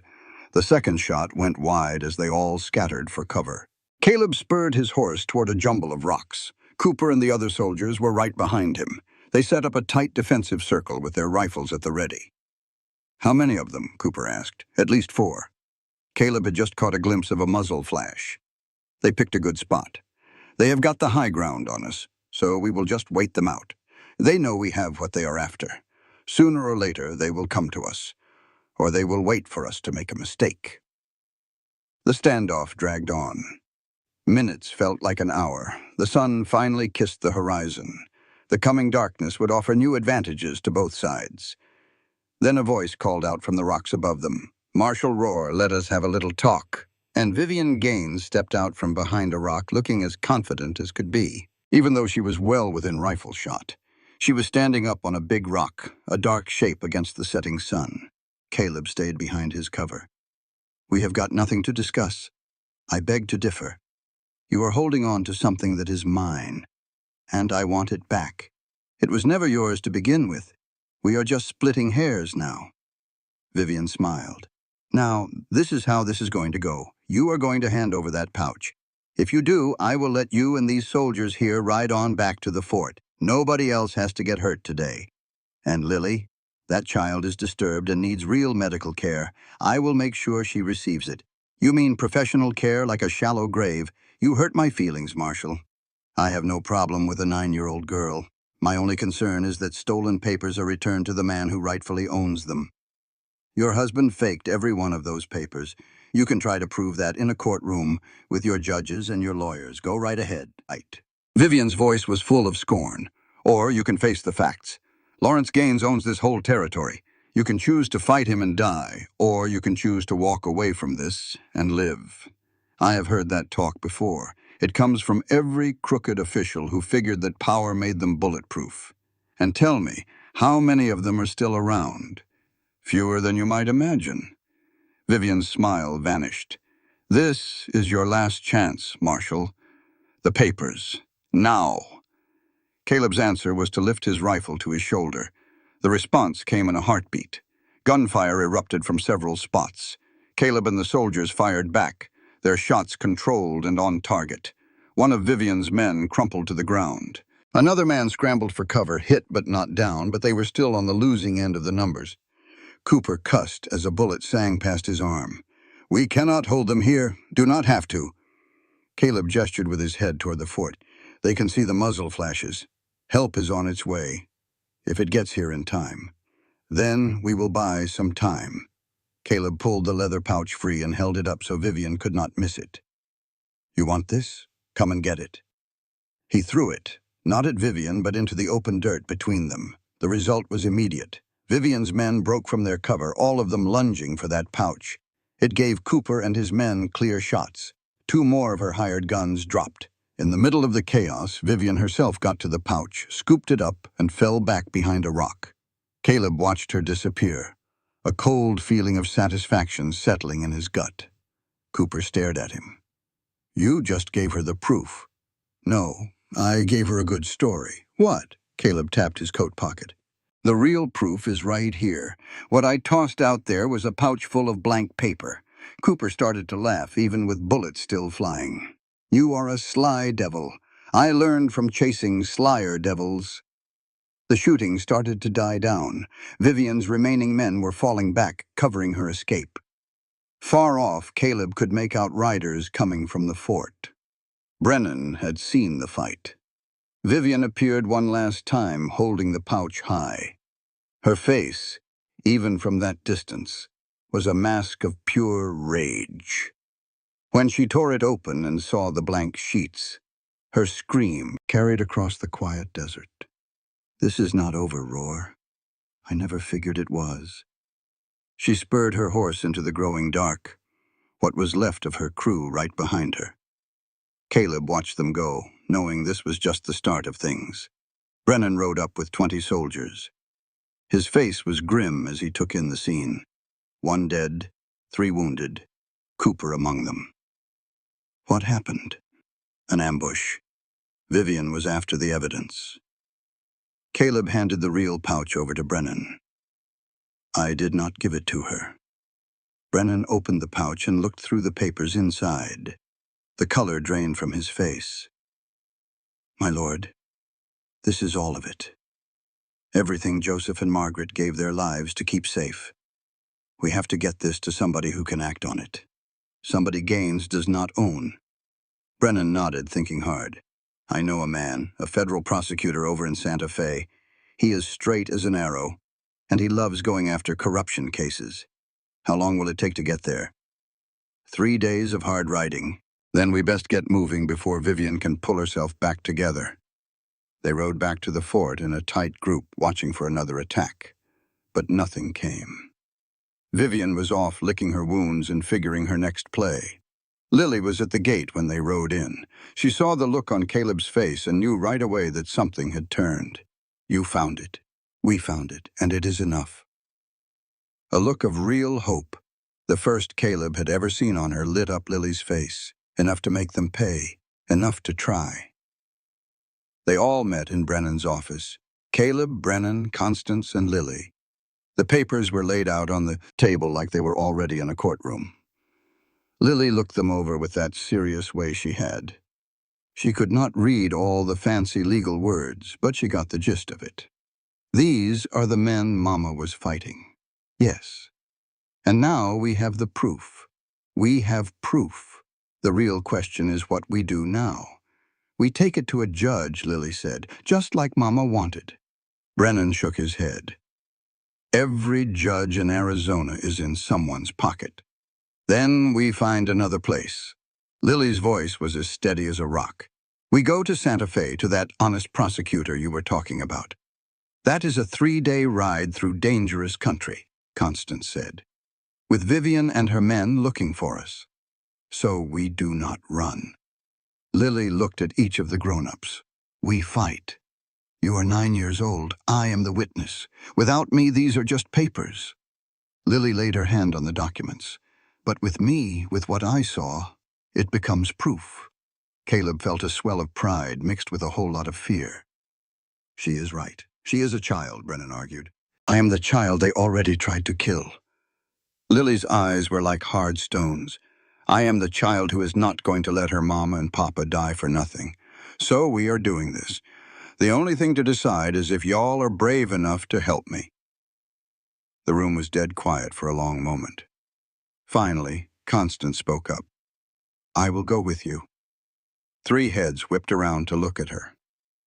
I am not about to let a 9-year-old girl and 2 grown men ride into that kind of trouble without someone who has some sense. Constance's voice was just plain fact. Besides, I can shoot. I can patch up wounds, and I am expendable in a way y'all are not. You are not expendable, Brennan said. To the army, yes, I am.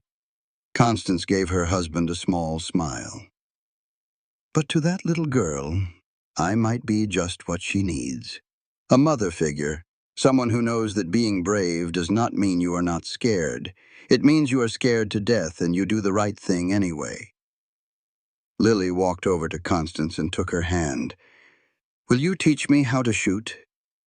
Constance looked down at the small, determined girl. I will teach you how to stay alive. Then I am ready. Caleb watched them and knew the decision was already made. Not by him, and not by Brennan, but by a 9-year-old girl who had lost it all and refused to lose one more thing. We leave at sunup, he said. A small group, fast horses. We do not stop for anything until we see Santa Fe. I will get you an escort, Brennan said. My best soldiers. No. Caleb shook his head. 4 people are harder to find than a whole platoon, and we cannot risk those papers being taken from military men. That would make it a government matter before we are ready for it to be. So, just the 4 of us, just us. Brennan looked at his wife. Constance, you do not have to do this. Yes, I do. She squeezed his hand. Somebody has to make sure you fools do not get yourselves killed. That night, Caleb found Lily up on the fort wall just looking up at the stars. He climbed up and sat next to her, not saying a word for a good while. Are you scared? She asked. Her scared. But you are going anyway. We have to. You made a powerful case. A small smile touched Lily's lips. Mama always said, the truth is the strongest weapon. Papa would add, the truth is the strongest weapon when you have guns to back it up. They were both right. Are we going to die? Her question was straight and did not waver. Caleb owed her the respect of an honest answer. We might. The men we are up against are bad news. They've killed before, and they will not hesitate to kill again. But we are still going. Yes. Why? Caleb chose his words with care. Because some things are worth dying for. Things like justice and the truth, and protecting folks who cannot protect themselves. Your mama and papa believed that. They were right, even though it cost them everything. Lily was quiet for a long moment. Then she said, I am glad you found me. I am glad too, even if we die. Especially then. She rested against him, a small, warm, and unbelievably brave girl. Caleb wrapped an arm around her. This was not his child, but she felt like she was. The next day, they would ride straight into trouble. They would look killers and corruption in the eye against impossible odds. But for tonight, under a sky full of stars that had seen more struggles and victories than anyone could count, a broken man and a hurt child rediscovered something they both figured was gone for good. Hope.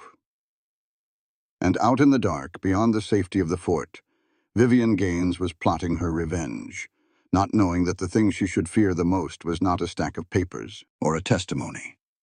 It was the iron will of a 9-year-old girl who had learned that the truth was more important than staying safe. The little girl in the dust had grown into a girl who refused to be broken, and the Lord have mercy on anyone who got in her way. The morning air was cold when dawn broke over Fort Dennis. Caleb Rorick was in the stables, going over saddles and supplies with the slow, sure hands of a man who knew a tiny mistake out in the wild could get you killed. 4 horses and 4 riders. 3 long days of hard country stood between them and Santa Fe. 3 days with Vivian Gaines on their trail. Lily appeared at the stable door. She wore practical riding clothes that Constance had taken in to fit her small body. In the pale morning light, she looked so very young, but her eyes had that same hard look of determination. "Are we ready?" "Just about." Caleb gave the strap on her saddle one last pull. "You remember what we discussed? Stay close. Do what you say without arguing. If the shooting starts, find cover." Lily recited it like she was in school. "And trust you to keep me safe." "That last one is the most important part." "I know." Constance Brennan came in next, holding a rifle like it was an old friend. She had on split riding skirts and a man's shirt, clothes made for a hard journey. Her hair was pulled back tight and severe. She looked every bit like a woman ready for a fight. "Isaiah needs a word with you," she told Caleb, "before we head out." Caleb found Captain Brennan in his office looking down at a map of the territory. The older man appeared as though he had not slept a wink. "You do not have to see this through," Brennan said, getting straight to the point. "Yes, I do. You could just leave the evidence here with me. I can send it up through the proper channels. We both know that is a sure way to get it lost or buried or accidentally destroyed." Caleb walked over to the map. "This only has a chance if we put it in the hands of a man who cannot be bought. That man is Federal Prosecutor James Whitmore in Santa Fe." Brennan put a finger on the city. "He is the straightest arrow in this whole territory. But reaching him means you have to get past Vivian. She has already lost some of her men. Now she is hurt and desperate, and that just makes her more dangerous." Brennan looked up from the map. "Constance is all the family I have left. If anything should happen to her on account of your crusade, you will not be the only one who has lost 2 people to this fight." Caleb looked him square in the eye. "But if we do not go, if we do not even try, then Margaret's death means nothing, and Lily will spend the rest of her life looking over her shoulder." A long silence filled the room as Brennan considered the weight of it all. At last he gave a slow nod. "I have set up supply drops for you along the way. Every 50 miles you will find food, water, and ammunition. I marked them on this map." He passed a folded paper to Caleb. Caleb looked over the route. It stayed clear of the main roads, sticking to the rough country where a small party could travel faster than a big posse. 3 days if the weather stays with you, 2.5 if you ride hard." Brennan paused. "There is something else. A wire came in this morning from Tucson. Those boys who ran from the mission, they made it out. Federal marshals are looking into Father Salazar's death. That is good news. It should be. But the marshal on the case is a man named Robert Chen. Turns out Chen served with Lawrence Gaines during the war. They are old friends." Caleb let out a quiet curse. "So the federal investigation might already be crooked." "It is possible, which means you have to get that proof to Whitmore before Chen can run interference. Before Gaines figures out what is coming and starts calling in his markers. How much time do we have? A week, maybe not even that. Then we had better ride fast." They all gathered in the courtyard just as the sun was peeking over the eastern mountains. Sergeant Cooper was there with 12 soldiers, all standing in an honor guard. It was more fuss than Caleb wanted, but Brennan had insisted. Isaiah Brennan stood in front of his wife, searching for the right words. In the end, he just pulled her into a tight hug. "Come back to me." "That is the plan." Constance kissed him. "But if I do not, you should know that I chose this, that it was important. Everything you do is important." They broke apart. Brennan then turned to Lily. and knelt down to her eye level. "You are a very brave girl. Your mother would be so proud." Lily looked at him with a serious expression. "Are you going to be all right after we are gone? I will be right here waiting for you. And when you get back, we are going to have a talk about family and about what it takes to be an uncle who does not run away." "I would like that." Caleb shook Brennan's hand. "If you do not hear from us in 10 days, you should assume the worst. I will give you 12. Then I'm bringing the whole garrison after you." "Fair enough." They rode out of the fort gates while the soldiers stood tall. Caleb was in the lead on his black gelding, Soot, with Lily on a smaller bay mare. Constance rode a strong roan, and a pack horse followed with all their gear. They set a steady pace, trying to cover as much ground as they could while the horses were fresh. Behind them, Fort Dennis slowly disappeared. Ahead of them, the vast wilderness waited. The first day went by without any trouble. They stuck to the route on Brennan's map, traveling through land that got wilder with every mile. Red rock canyons turned into pine forests, which then opened up to high desert scrub. The country was beautiful in a raw, tough sort of way, a land that did not care about the problems of people. They set up camp that night in a protected canyon, taking a chance on a small fire to heat up some food. Lily was bone-tired, but she was doing her best to hide it. Constance saw it, though. "You did a good job today. 15 hours on a horse is hard for anybody. I can keep up." "I know you can, but there is not any shame in saying you are worn out." Lily was silent for a second. "If I say I am tired, does that mean we will stop?" "No, we keep moving. But a man's got to know his limits to get a handle on them." Lily nodded, taking it all in. She ate her beans and hardtack biscuit without a word, then found her spot in her bedroll by the fire. She was sound asleep in just a few minutes. Constance watched her, her eyes gentle. "She is just a child, far too young for all this." Caleb tossed another piece of wood on the fire, but she is right. Without her story, all we have is a stack of papers. Do you reckon she can do it? Stand up in that courtroom and face those people again. I think she is the strongest soul I have ever come across, but that does not mean this will not leave a mark on her. Constance took out her rifle and started cleaning it with a practiced, steady hand.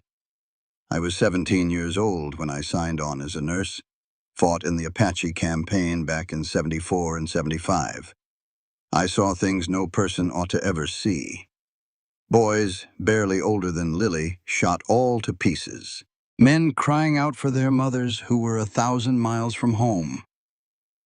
"Why are you telling me this?" "Because I learned something important in those years." Constance peered down the long barrel. "Strength is not about never breaking. It is about what you build yourself into after you have been broken. Lily is already broken. The real question is what she is going to build from all those pieces. And what do you think she will build? Something tougher than whatever it was that broke her." Constance put the rifle back together. "I just pray she does not lose her own self along the way. That is why we are here, to make sure she has that choice." They split the watch. Caleb took the first shift, sitting with his back against a boulder, his rifle resting on his knees. The stars turned in their endless circle up above. Somewhere out in that darkness, Vivian Gaines was making her plans, hunting them, coming for them. He was ready for her. The second day brought them their first real dose of trouble. They were making their way across a narrow valley when Caleb spotted the dust plume. Riders maybe 5 miles behind them, and they were moving fast, way too fast to be anything but a posse hot on their trail. "We have got company." Constance used her hand to shield her eyes from the sun. "How many of them?" "I cannot tell just yet, but they are closing the gap." "What do we do?" Lily's voice was surprisingly calm, steady as a rock. "We run." Caleb pointed off toward a line of hills to the east. "The country gets rough over that way. We can shake them if we're smart about it. And if we cannot, then we fight." They pushed their horses for all they were worth, racing for that broken land. The riders behind them matched their speed, slowly eating up the distance. Caleb could start to make out the details now. 4 riders. No, 5 of them. And out in front, a flash of a green dress. It was Vivian. She had found them a whole lot faster than he figured, which meant she had help. Someone back at the fort, or someone who had been watching the trails. It did not matter anymore. The only thing that mattered was staying alive. They hit the hills and dove into a tangled maze of canyons. Caleb knew this part of the country from his days as a marshal. He knew all the secret passes and the box canyons that could swallow a man whole if he was not careful. He led them deeper and deeper, picking trails that would slow down anyone on horseback. Behind them, the sound of the horses chasing them bounced off the tall stone walls. They came out into a little valley with a creek trickling right through the middle of it. It was a good spot to defend, with high ground on 3 sides, but it could also turn into a trap if they got themselves surrounded. "We are making our stand right here," Caleb announced. "Constance, you take Lily up that ridge. Find some cover. What about you? I'm going to slow them down a bit." "Caleb," Lily started to say, "no arguments. Remember what you promised me?" Lily's jaw tightened, but she gave a nod. She and Constance scrambled up the rocky incline, pulling their horses behind them. Caleb settled himself behind a big boulder that gave him a clear view down the valley.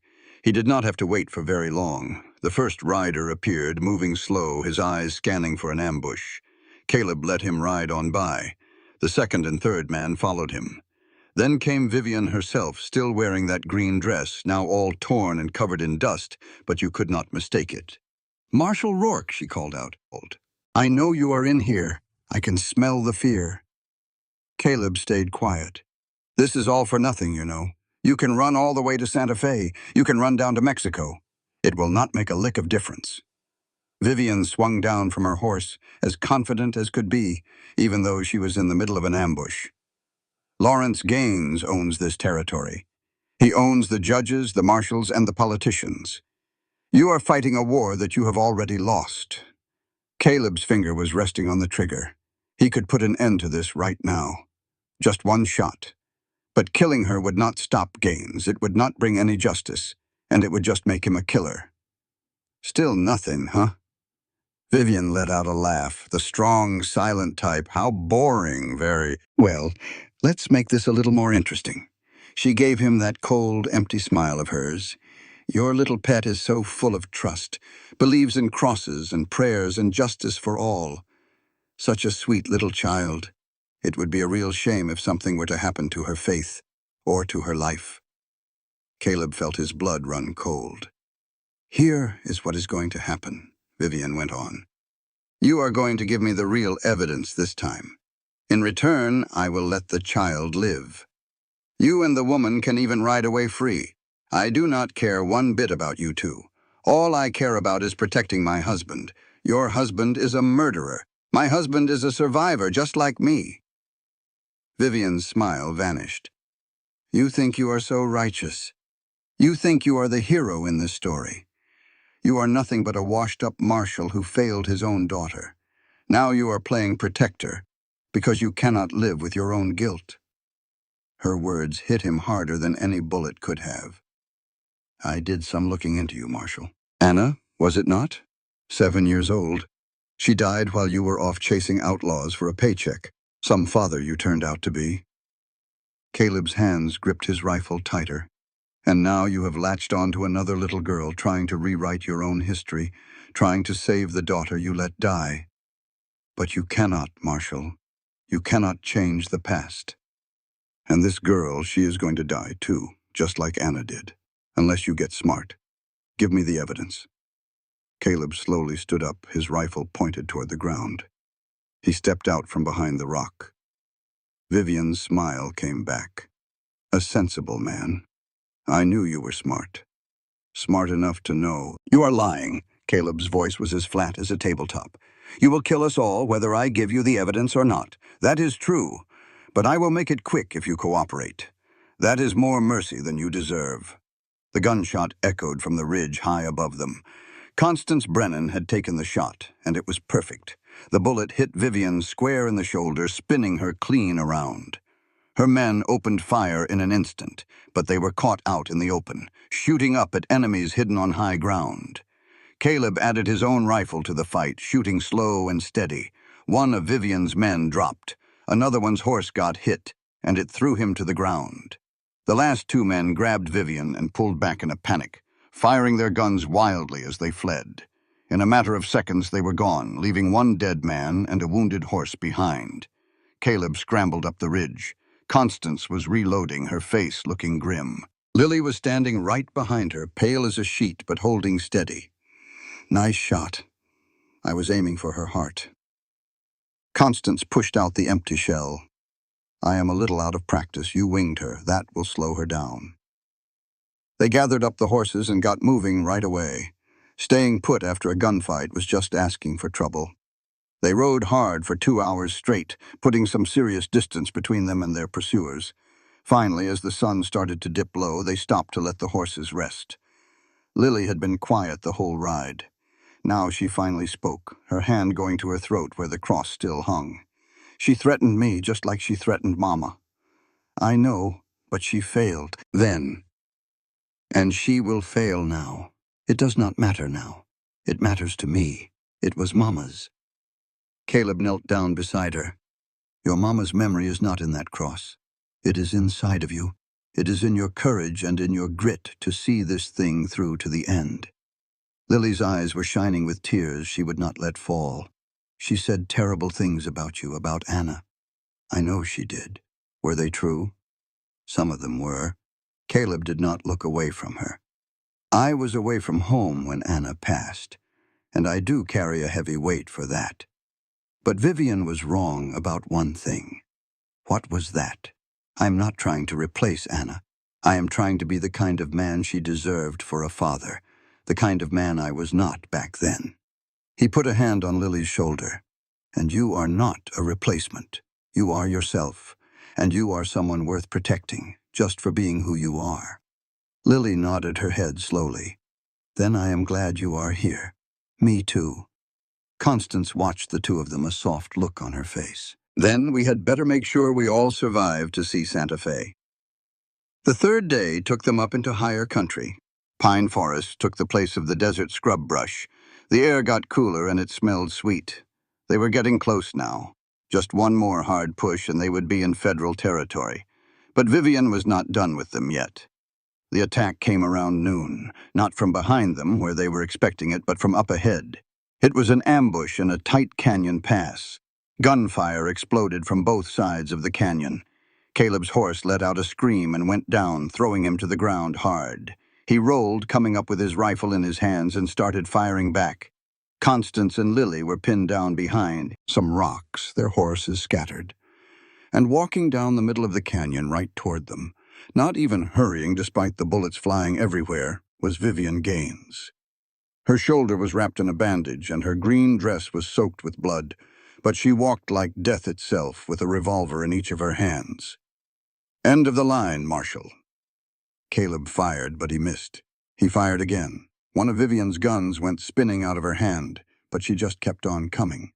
You are a tough one. I will give you that.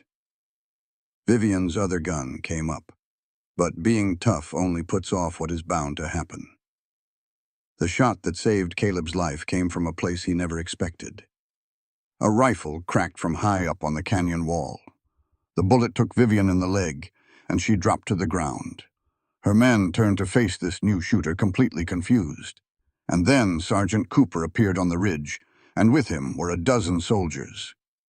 Cooper's voice boomed down into the canyon. This is the United States Army. Lay down your weapons, and you will be needing this. Caleb took the reins with a nod. Good timing on both counts. We will have you all court-martialed. This changes nothing. Lawrence will have you all court-martialed. This was an illegal operation on territorial land. This is a federal pursuit of murder suspects.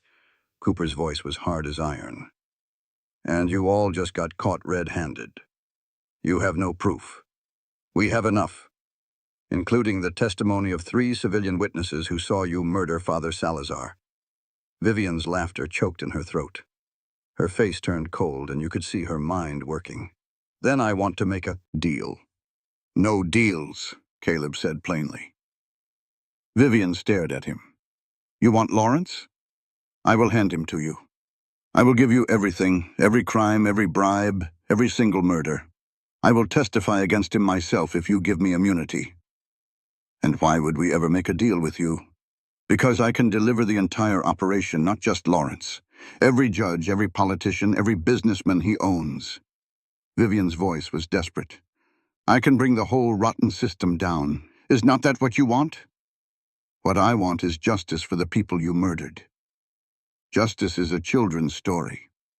Vivian pushed herself to her feet, ignoring her injuries. The only thing in this world that is real is power, and I am offering you the power to tear it all down. All you have to do is let me walk away from here. Caleb's eyes went to Lily. The girl was standing with Constance's arm around her, watching Vivian with those knowing eyes. What do you think? Caleb asked her. Lily thought about it for a moment, her face serious. Mama would not have taken that deal. Papa would not have either. They believed some things are just wrong, no matter what good you think might come from it. Even if it means we might not get every last one of them. Even then, Caleb looked back at Vivian. You heard the lady. She is just a child. She is the person you tried to kill, and she just decided your fate. Caleb gave a nod to Cooper. Take her into custody. Charge her with everything you can. Stack on. Vivian's face contorted with pure fury. You are making a terrible mistake. Lawrence will ruin you. He can certainly try. As the soldiers led Vivian off, Lily walked up to stand next to Caleb. Did I do the right thing? You did exactly what your parents would have wanted you to do. That is always the right choice, even when it is the hardest one. Especially then. 2 days later, they rode into Santa Fe with Cooper's soldiers as an escort. The city was bigger than anything Lily had ever seen. Buildings made of adobe and wood climbed up the hillsides, and church bells rang out the hour. It was civilization after so many days out in the raw wilderness. Federal prosecutor James Whitmore met them in his office. It was a simple room with law books filling the shelves from floor to ceiling. He was a man of maybe 50, with graying hair and a face that looked like he had seen every kind of human evil, but had stubbornly held on to hope anyway. Marshal Rorick, I got Captain Brennan's telegram. Whitmore pointed to some chairs. Please have a seat. Caleb handed him the leather satchel. It is all documented, 5 years of evidence. Fraud, bribery, murder. Whitmore opened it with care, his eyes quickly reading over the pages. His expression became darker and darker with each document he read. Dear God, this is even worse than I feared. Can you prosecute? I can try, but Lawrence Gaines has a lot of resources. He has friends in Washington. This is going to be the fight of my career. You will also have Vivian Gaines in your custody. Caleb leaned forward. She is hurt, she is angry, and model turned on him. Work on her. Get her to testify. She has already agreed to speak against her husband. Whitmore's smile was razor thin. It seems a person's loyalty runs pretty thin when they're staring at the gallows. Then you have got all you need. Nearly. Whitmore looked over at Lily. I am going to need the child to testify in an open courtroom. Can she do that? Lily spoke up before Caleb had the chance. I can do it. Whitmore looked her over carefully. You understand what that means, right? You will have to tell everyone exactly what you saw. You will have to answer questions from lawyers who will try to twist your words and make you think you are wrong. I know what I saw. Lily's voice was as solid as the earth, and I will not lie about it. Then we have ourselves a case. The trial started 3 weeks later, a federal court with a federal judge and a jury brought in from all over the territory. Whitmore had moved quickly, knowing that any delay would just give Gaines more time to cause trouble. Lawrence Gaines sat at the defendant's table with his high-priced lawyers on either side. He was a big man, dressed sharp, with the kind of face that made you think of honest work and a firm handshake. Looking at him, you would never peg him for a murderer. Next to him, in chains, sat Vivian. They never once looked at each other. The prosecution laid out its case slow and steady. They showed documents with fake land claims. They had bank records that proved bribes. They brought in families of other victims to testify. Every piece of evidence was another nail in Lawrence Gaines' coffin. On the fourth day, Vivian took the stand. She wore a plain gray prison dress. All her fancy airs were gone, but her voice was still cold as ice and just as clear. "State your name for the court. Vivian Grace Gaines. And how are you related to the man on trial?" "I am his wife and his business partner." Vivian's eyes locked onto Lawrence. "Or I was, until he decided I was disposable." A murmur went through the courtroom. Whitmore, the prosecutor, walked closer. "Mrs. Gaines, you have agreed to testify in return for some leniency in your own sentencing. Is that right?" "Yes." "Tell us about the Mercer family." Vivian's testimony was cold and full of details. She laid out how Lawrence found out that Joseph Mercer was collecting evidence, how he gave the order to get rid of the family, and how Vivian herself led the attack because Lawrence wanted it done properly. "I gave them a chance," Vivian said. "I told Joseph to burn the documents. He said no, so I did what had to be done. You killed 6 people. I was protecting my husband's interests, a fact he seems to have forgotten." The defense lawyer, a slick fellow by the name of Carver, tried to paint her as untrustworthy. "You are a woman who has been scorned, are you not? Angry with your husband. I am a woman who refuses to hang by herself for crimes we committed together. You expect this court to believe you committed murder just because your husband told you to? I expect this court to look at the proof, the trail of money, the forged papers, the string of deaths." Vivian's voice was pure ice. "Lawrence Gaines. He built an empire on thievery and murder. Now, you might think a man that powerful is untouchable. But what happens when the only person brave enough to stand up to him is a little 9-year-old girl? This is a story about how the smallest voice can carry the biggest truth, and it's a reminder that we all have a duty to speak up." Lawrence Gaines's face was like carved stone, but his knuckles were white where he gripped the table. On the 6th day, it was Lily's turn. Whitmore had coached her, bless his heart, but nothing on God's green earth can truly get a 9-year-old ready for a moment like this. She walked to the witness stand in a brand-new dress Constance had bought her, a white one with little blue flowers. Her red hair was pulled back in a braid. She looked impossibly tiny. "Can you tell us your name, please?" "Lily Mercer." "And how old are you, Lily?" 9.5. A soft murmur of sympathy rippled through the courtroom. Whitmore's voice was as gentle as a Sunday morning. "Lily, I need to ask you about the morning your family was taken from you. Can you tell us what happened?" Lily's little hands clutched the railing of the witness box. "We were at the ranch. Papa woke me up before the sun. He told me I had to hide under the wagon. He was real scared. I could see it in his eyes. Then what happened? Riders came. I heard the horses first, then their voices. A woman's voice, telling Papa he had a choice to make. Do you see that woman here in this courtroom?" Lily's eyes found Vivian. "That's her," she said, "the lady who smells like roses. Let the record show the witness has identified Vivian Gaines." Whitmore took a slow breath. "What did the woman say to your father?" "She said he chose wrong. Papa begged her to let me live. He told her I was just a little girl, that I was innocent. She said there are no innocents. Then what happened?" Lily's voice trembled just a bit. She shot him. "Then I heard Mama scream. Then there was more shooting. And after that, everything just went quiet." The defense lawyer, Carver, rose, jumped to his feet. "Objection. The witness herself said she was hiding under a wagon. She could not possibly have seen the shooting." "But I heard it," Lily said, her voice clear as a bell before the judge could even speak. "I heard everything. The gunshots, Mama crying out for Papa, the lady who smelled like roses giving orders to burn it all to the ground." Judge Harrison leaned over his bench. "The witness may continue." Whitmore walked toward her slowly. "Lily, I know this is awful hard. We just have a few more questions. Did you see the defendant, Lawrence Gaines, at any point that morning?" Lily took a moment. "No, I did not see him." A low rumble went through the folks in the courtroom. Gaines's lawyer cracked a little smile. But, Lily went on, I heard the lady say his name. She said, Lawrence wants this done clean. No witnesses, no evidence. Hearsay, Carver shouted. It is a statement by a co-conspirator, Whitmore shot back. Admissible under federal rules. Judge Harrison gave a firm nod. Overruled. The witness may continue. For the first time, Lily looked square at Lawrence Gaines. He stared right back, his face a cold, hard mask. Is there anything else you remember? Lily's hand drifted up to her neck, right where her little cross used to be.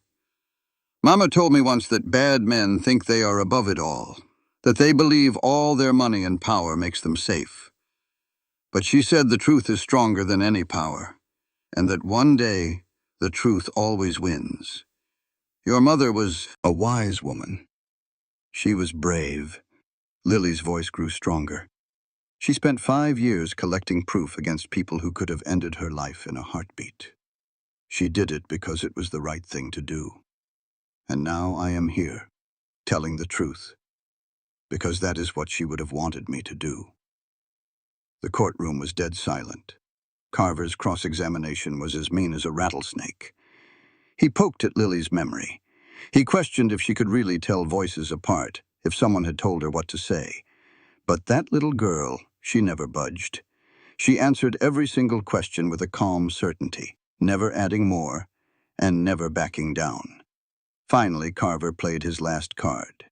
Miss Mercer, is it not true that you are here for revenge, that you are so angry about what happened to your parents that you would say anything to hurt the people you blame? I am not angry. Lily's voice was soft. I am sad, and I am tired, but mostly I am determined. Determined to make sure that my mama and papa did not die for nothing. So, this is about making their deaths meaningful. This is about the truth. Lily looked right at the jury. My parents died trying to shine a light on corruption. They gathered evidence. They followed the law, and they were murdered for it. If that does not matter, if powerful people can just kill folks and face no consequences, then what is the point of having laws in the first place? The question just hung there in the still air.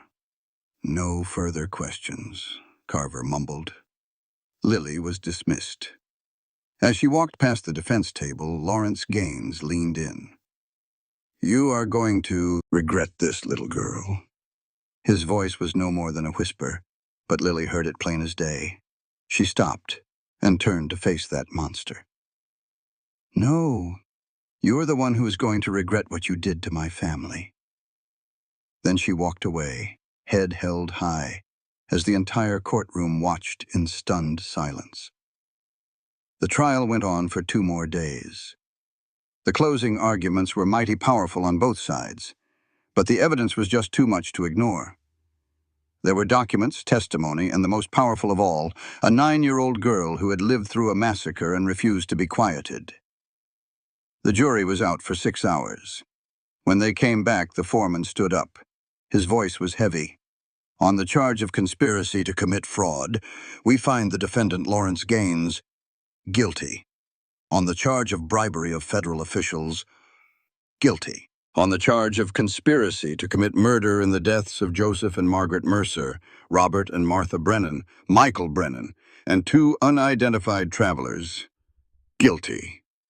The courtroom just exploded with noise. Judge Harrison slammed his gavel for order.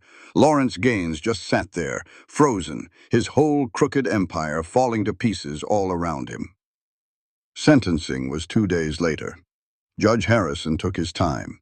He went over every crime, every victim, and the widespread corruption that had poisoned the territory for years. Lawrence Gaines, you have been convicted of crimes that strike at the very heart of a civilized society. You used your power to get rich at the expense of honest people. You ordered the deaths of anyone who stood in your way. You rotted out the very institutions meant to protect us from men just like you. Gaines stared straight ahead, seeing nothing. The law demands punishment. Society demands justice. The victims, both living and dead, demand accountability. Harrison's voice got hard as iron. On the fraud and bribery charges, I sentence you to 20 years of hard labor. On the conspiracy to murder charges, I sentence you to life in prison without the possibility of parole." Gaines's face finally cracked. First shock, then pure rage. You will spend the rest of your days in a federal prison thinking about the lives you destroyed and the trust you betrayed. Harrison looked over at Lily, sitting in the gallery. "And maybe you will think about the 9-year-old girl who proved to be braver than you ever were." The marshals led Gaines away. He looked back just once, his eyes locking on Lily. The hatred in that look was something you could feel. Lily met his gaze and did not flinch. Vivian was sentenced next. Her cooperation got her a listen, but it did not get her mercy. Vivian Gaines, you took part in multiple murders. You led the attack that killed 6 people, including children. Your testimony against your husband proves you know the difference between right and wrong. You simply chose wrong time and time again. Vivian's face was like stone. "I sentence you to death by hanging. The sentence to be carried out in 60 days. For the first time, Vivian showed fear. Real human fear. "Your Honor," she started to say. "You had your chance for mercy when you failed to give Joseph Mercer and his family a chance to live. You chose execution. Now you face the same." Harrison's gavel came down with a crack. Court is adjourned. Outside the courthouse, Caleb and Lily stood in the warm afternoon sunshine. Constance had her arm wrapped around the girl. Sergeant Cooper and his men were standing nearby, still making sure they were safe. "It is over," Lily said. She sounded unsure, like she could not quite wrap her head around it. "The trial is over." Caleb knelt down beside her. "Justice has been served, kid. Your parents would be so proud. What happens now?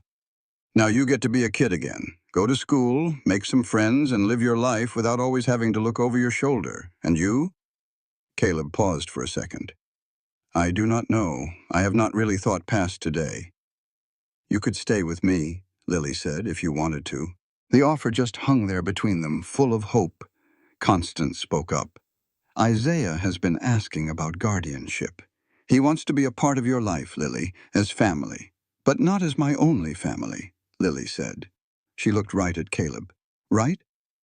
Caleb felt something shift deep inside his chest, that old crack widening, letting some light in. "Right. If you will have me." "As what?" "As whatever you need me to be. A guardian, a protector." He swallowed hard. "A father, if you want." Lily's smile was small, but it was real. The first true smile he had seen on her face. "I would like that." Then it was settled. Constance squeezed Lily's shoulder. "You will stay with me and Isaiah at the fort until Caleb finds a permanent home. We will be a family together. All of us. All of us." 6 months later, Caleb stood on the porch of a small ranch about 20 miles outside of Santa Fe. It was not the Mercer Ranch. That land held too many ghosts. This was new ground, clean and full of possibility. The house was not fancy, but it was solid. The corrals held horses that Caleb was breaking to sell. A little vegetable garden was fighting the high desert climate, but it was showing promise. It was honest work, simple work, the kind of work that lets a man sleep soundly at night. Lily came out of the barn leading a young mare. She had grown in those 6 months, filled out a little, and lost that haunted look in her eyes. She still had nightmares sometimes, and she still flinched at loud noises, but she was healing. "She is ready," Lily announced. "I think we can sell her next week." "You sure?" Caleb walked down to look the horse over. "She is still a little skittish. She trusts me." "That is enough."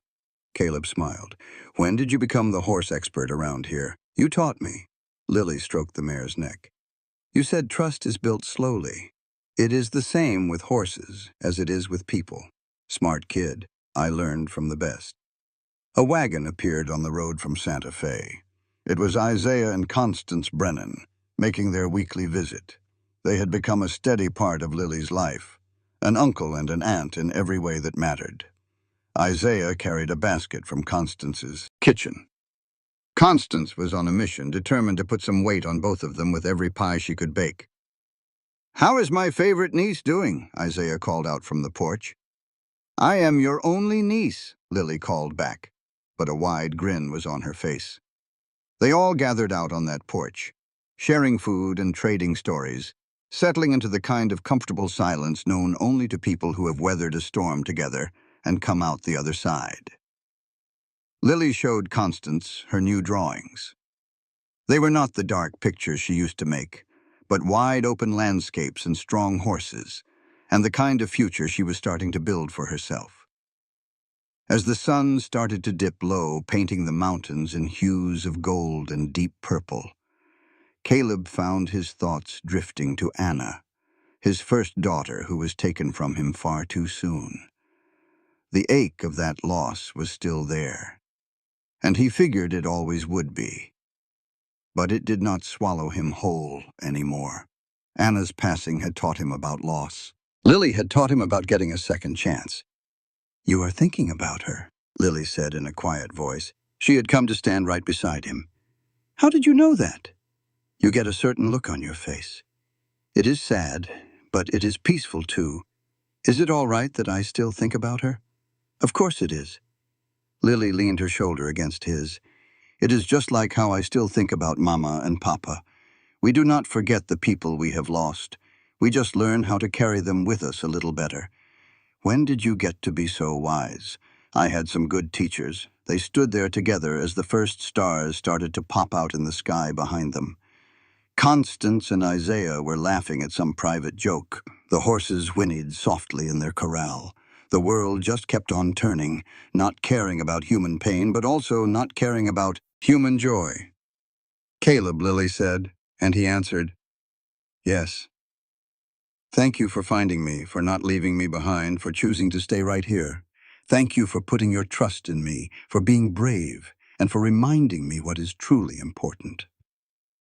They watched the rest of the sunset in a comfortable quiet. They were two people who had lost absolutely everything but somehow found each other in the wreckage. This was not a replacement for what was gone, but something entirely new. It was something worth protecting. Down in Santa Fe, Lawrence Gaines sat inside a federal prison cell. His whole empire was destroyed, leaving behind a legacy of nothing but corruption and murder. He would die in that place, with no one to mourn him, and no one to remember his name. Over in Tucson, Vivian Gaines had taken her own life 2 months before. Her last words were never written down, and no one mourned her either. The territory had moved on, the way it always does, burying its ugliness under a pile of new scandals and new hopes.